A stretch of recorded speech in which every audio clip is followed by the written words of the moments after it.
చలో అందరికీ శనార్థులలో టీవీ5 సమర్పించు మాస్మలన్న ముచ్చట్లకు స్వాగతం. వచ్చేసిండు మీ నర్సికాక. ఇక అరుచుకుందాం రారులా ఇయాల్టి మోక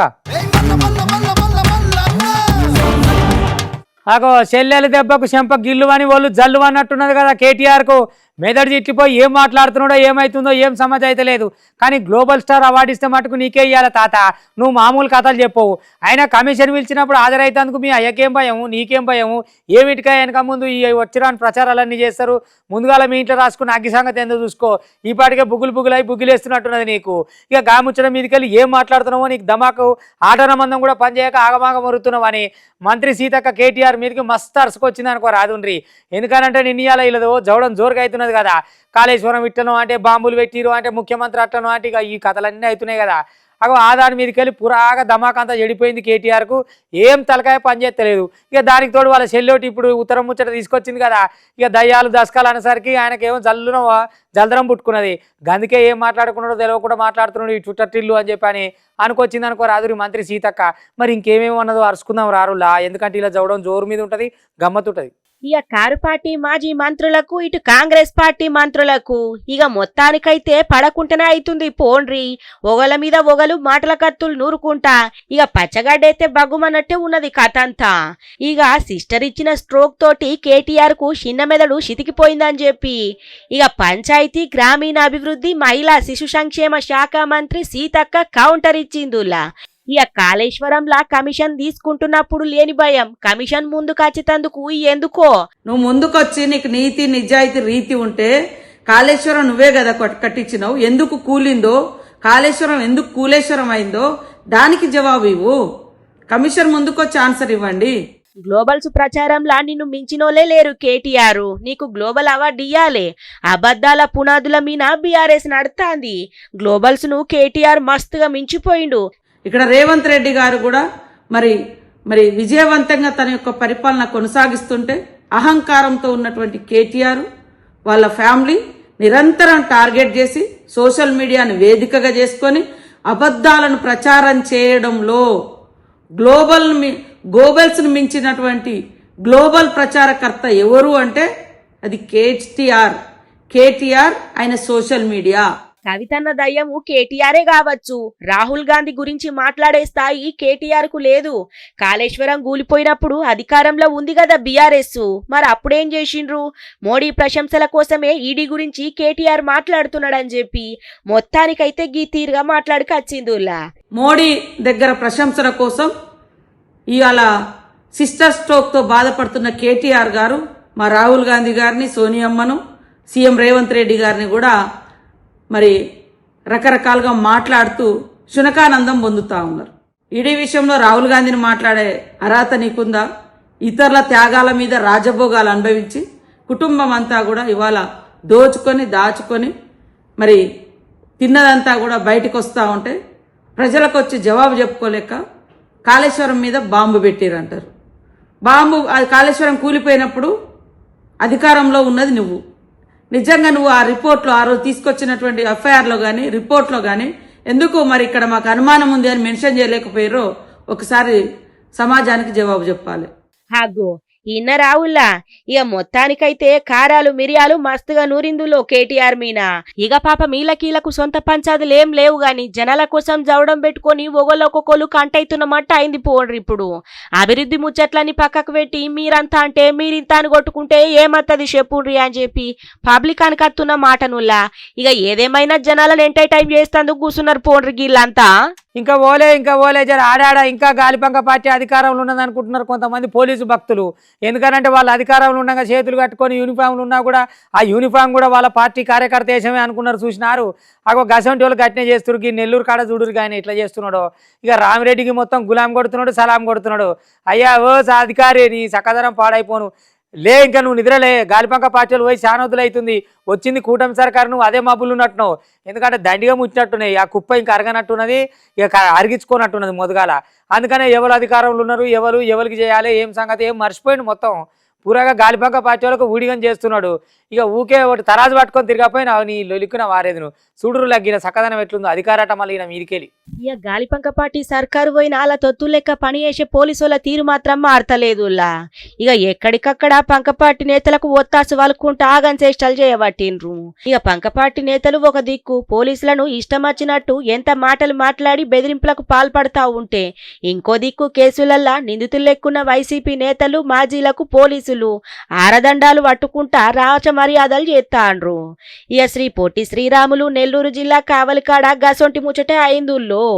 కావలి 2 టౌన్ సీఎను గిరిబాబు ఓవరాక్షన్ మామూలుగా లేదు. మళ్ళా పైలాన్ విధ్వంసం కేసుల విచారణకు హాజరైన గాలిపంక పార్టీ మాజీ ఎమ్మెల్యే రామిరెడ్డి ప్రతాప్ కుమార్ రెడ్డికి స్వయాన ఆయననే రాచ మర్యాదలు చేసిండు సారు. ఇక ఏం సారు మరి ఇంకా ఏమనుకుంటుండ్రు? ఇక వాళ్ళ కింద తొత్తు లెక్క పనిచేద్దామని అనుకుంటురా ఎట్లా అని పబ్లికన్ కత్తున్న మాటనుల్లా. రామిరెడ్డి కాడికి పోయి ఎదురుపోయి స్వాగతం పలికిండు. మరి అదేదో ఘనకార్యం చేసినట్టు ఆయన. కేంద్ర సర్కార్ అమృత్ పథకం మీద పైలాన్ విధ్వంసం కేసుల ఏటుగా నిందితులు లెక్కున్నాడు గీ రామిరెడ్డి. ఇక కేసు విచారణ అధికారిగా సిఐ గిరిబాబు వ్యవహరిస్తాండట. విచారణ అధికారి అయ్యుండి కూడా మాజీ ఎమ్మెల్యే రామిరెడ్డికి రాచమర్యాదలు చేసుడుతోటి జనాలు మస్తుగా కోపం కత్తుండ్రులా. పంకపార్టీ నేతలు మాజీలకు పోలీసులు తొత్తులు లెక్క వ్యవహరిస్తున్నారనే ఆరోపణలు బాగా బయటకు వస్తున్నాయి. ఇంకా విచారణ అసలు ఎట్లా జరుగుతుంది? ఇక గిట్ల రాచమర్యాదలు చేసినాక ఇంకేం చేస్తారనే అనుమానాలే ఉన్నాయి. పోండ్రి ఉన్నట్టుండి కాంగ్రెస్ వాళ్ళ మీదకి కథ అంతా మారుతుందనగానే కవితో బాంబు లేపిందులా. ఉత్తరం అనేది ఊపు తీసుకొచ్చింది. ఈ ఉత్తరం మీదకెళ్ళి ఆమె మాట్లాడిన మాటలు ఇంకా పెద్దగా అయినాయి అనుకో రాదురి. మా అయ్య దేవుడే కానీ చుట్టూ దయాలు ఉన్నాయి, ఆ దయాలతోటే మాకు ఆగమున్నదని చెప్పని ఆమె అనటాలకు ఇంతకు దయ్యాలెవరు, దేవుళ్ళెవరు, కోవర్ట్లెవరు, మరి నమ్మకస్తులెవరు, అసలు కవిత ఈ బాంబు ఎందుకు పేల్చింది, ఇది ఎటు తిరగనుంది, ఏడవేలనుంది, ఏం అర్థం కాకుండా రాజకీయ సమీకరణాలు మొత్తం కవిత చుట్టూ తిరుగుతున్నాయి అనుకో రాదురి.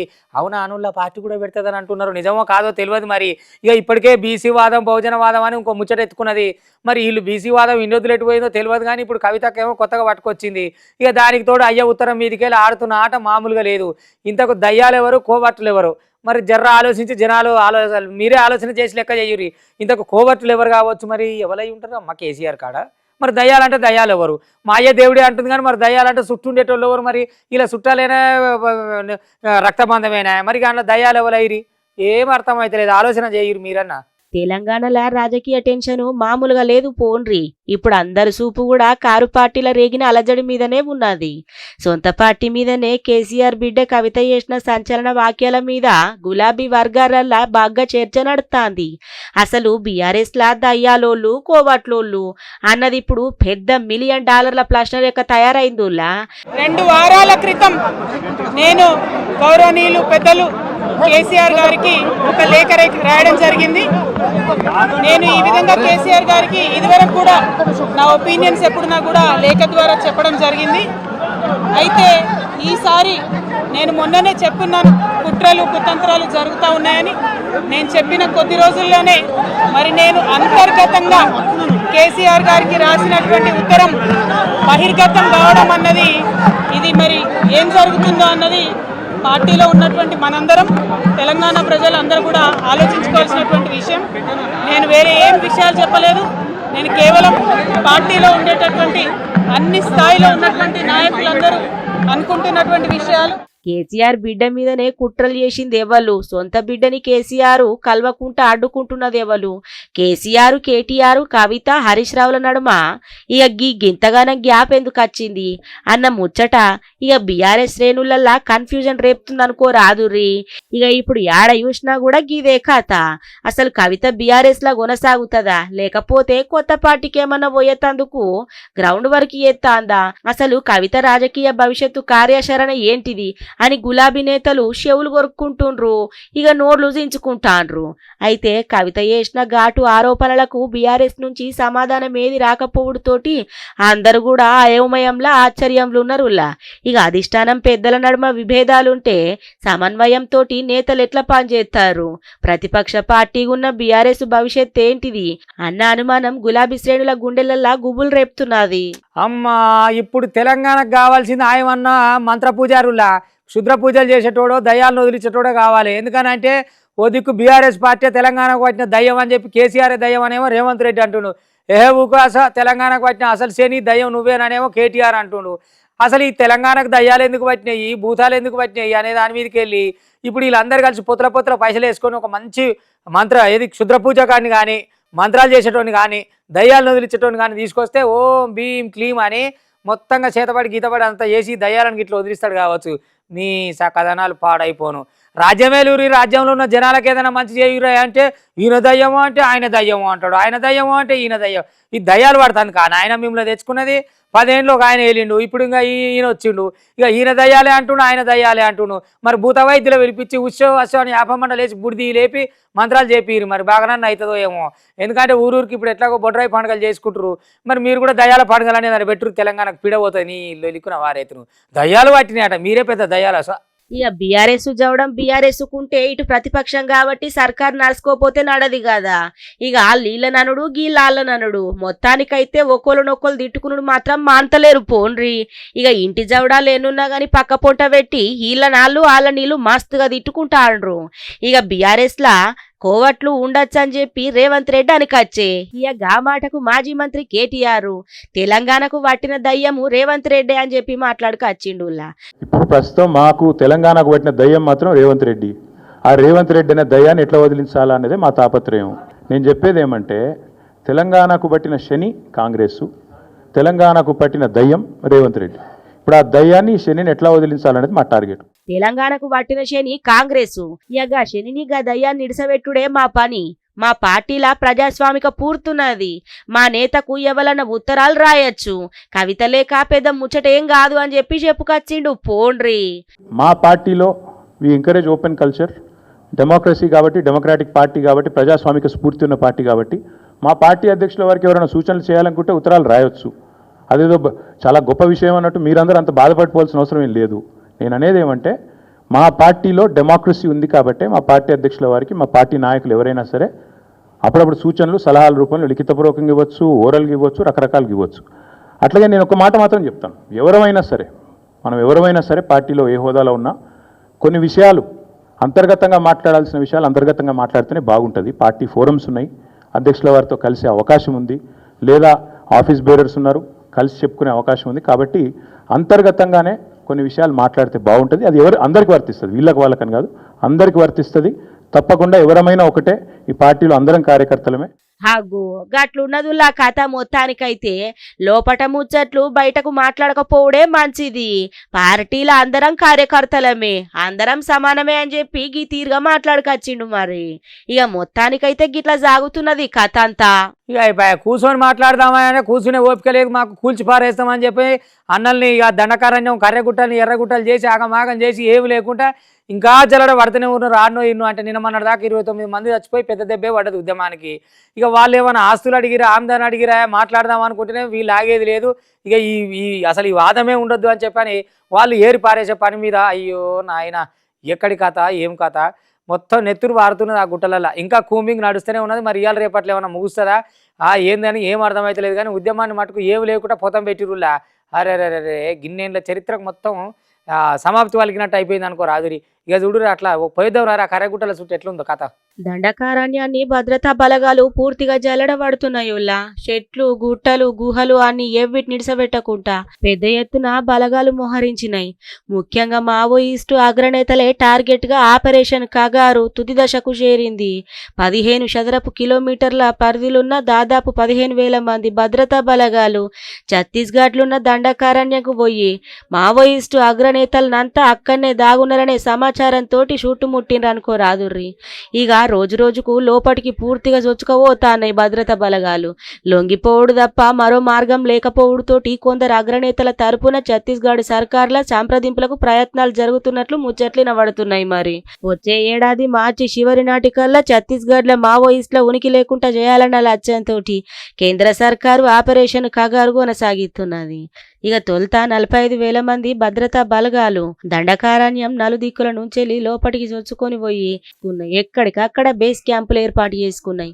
వీటి చుట్టుపక్కల జాగలన్నీ ఆ ఆధీనంలోకి తెచ్చుకొని మొత్తానికైతే 7 కాడ జల్లడ పట్టిండనే చెప్పాలనులా. ఇక ఆపరేషన్ కగారుతోటి మొత్తానికైతే అడవి లోపటికి చొచ్చుకోబోతున్నాయి. అవునారా పోరాడి ఇవాళ రేపట్లు ఈ ముచ్చట్లు చెప్పాలంటే కూడా సిగ్గైతున్నది. పాడైపోను ఏడ చూసినా ఏ చక్కదనం చూసినా గదే ఉన్నది. ఇంటింటికి మట్టిపోయేనా ఇక బంగారు పోయేడు ఉంటుంది ఇక చెప్పబోతే ఓ బాధ చెప్పకుంటే ఓ బాధ అన్నట్టు ఏం వార్తనో ఈ వార్త పాడైపోను ఇక భార్య చూస్తుండగానే మరి చూస్తుండగా పోయిండో ఎట్ట పోయిండో కానీ మొత్తానికి ప్రియురాల దగ్గర దొరికిండట దొరికినాక ఆమె ఊకుంటుందా కొడుక ఇద్దరు మేక పిల్లల మీద పులి పడ్డట్టు పడ్డది అనుకో రాత్రి ఇటు మర్రేసి అటు మర్రేసి వీని లుంగుయంగా ఆమె జుట్టు అంతా ఇరవోయంగా చిరుతర మడతర చంపించి పెట్టింది అనుకో రాత్రి ఆఖరికి మంచానికి కట్టేసి పోలీసు వాళ్ళని పిలిపించింది లమిడి నీకోసం కట్నం పోసి నిన్ను కొనుక్కుంటే నువ్వేమో ఇంకోదాన్ని చూసుకుంటే నా పరిస్థితి ఏంటి అని చెప్పని పొరక తీసుకొని సీరీస్ పెట్టింది అనుకో రాదురి ఇక వెనక సీరు పోలీసు వాళ్ళు కూడా వచ్చారు కాబట్టి అత్తగారు ఎట్లాగో వస్తారు కాబట్టి మాపటికి తలంబరాలు పడతాయేమో తాతకు మరి చూసుకొని చేసుకుంటే కాదా గిసోంటి ముచ్చట్లు కూడా చెప్పాలంటే సిగ్గు అనిపిస్తుంది నీలో లిక్కున వారేదు ఏడల్లా దేశం మొత్తం ఏ ముచ్చట్లులా అబ్బాబ్బాబ్బా మరి ఏం పుట్టిందో ఏం కాదో మనుషులకు అందుకే కాలం గిట్ల అవుతున్నది లగ్గం చేసుకున్నప్పుడు మంచిగా ఉండాలి పెద్దోళ్ళందరూ కలిసి ఒక సంబంధం చూసి మంచిగా జంట కట్టినప్పుడు చచ్చిపోయేదాకా కట్టె కాలేదాకా గట్లే ఉండాలి గాని గివ్వేం లెక్కలుల్లా ఇక మరి ఎట్లా చూసిందో ఏమో గాని మొత్తానికైతే భర్తను రెడ్ హ్యాండెడ్ గా పట్టుకొని ఇక మంచానికి కట్టేసి మరి కొట్టింది చూడుండ్రి భద్రాద్రి కొత్తగూడెం జిల్లా కడైందు లగ్గి ముచ్చట ఇక తన భర్త ఇంకో ఆమెతోటి దుఃఖం తెరుసుడు చూసి ఇక గాళ్ళిద్దరి మీద దాడి చేసింది అనుకోరాదుర్రి భర్తని మంచానికి కట్టి చితక బాధింది అనుకోరాదు రేడుకాడ ఇక అటెనక చిక్కి వాళ్ళిద్దరిని కలిసి పోలీసులకు అప్పచెప్పింది. నా భర్త అబ్దుల్ హఫీజ్, నాకు ఇద్దరు ఆడపిల్లలు. నాకు ఆ పార్టీ ఈ పార్టీ అని ఏ సంబంధం లేదండి. అందరు పార్టీ వాళ్ళు నాకు ఒకటేనండి. అందరూ నాకు సహాయం చేయాలి, హెల్ప్ చేయాలని కోరుకుంటున్నానండి.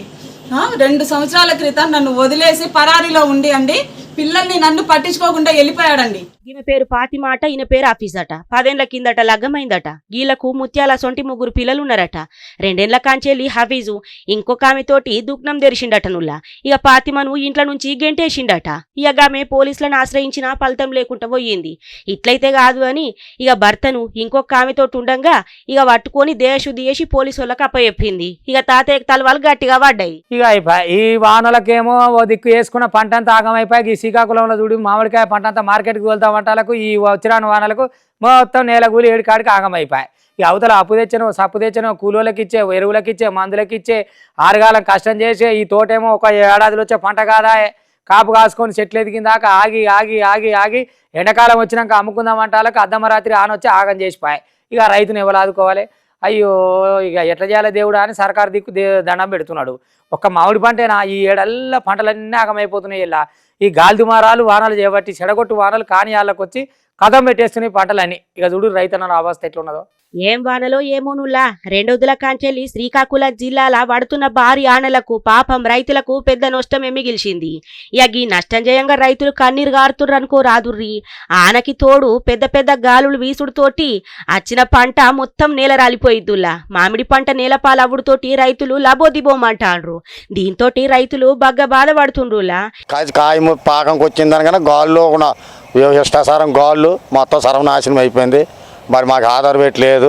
ఇదే నమ్ముకొని మేము బతుకుతాను. 3 ఎకరాలు 2,90,000 మేము మదుపు పెట్టాం. మరి మా మదుపు లేదు.